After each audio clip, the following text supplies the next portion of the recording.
Das ist natürlich dieses oberste Ziel, ist mal nicht perspektivisch die Maschinensicherheit, sondern Arbeitsschutz. In persona bin ich auch noch Sachverständiger für Arbeitssicherheit.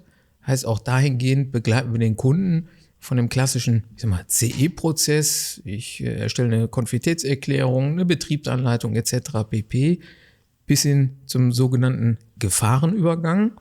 Der Hersteller bringt ein Produkt in Verkehr, eine Maschine, und wir begleiten dann auch den Betreiber.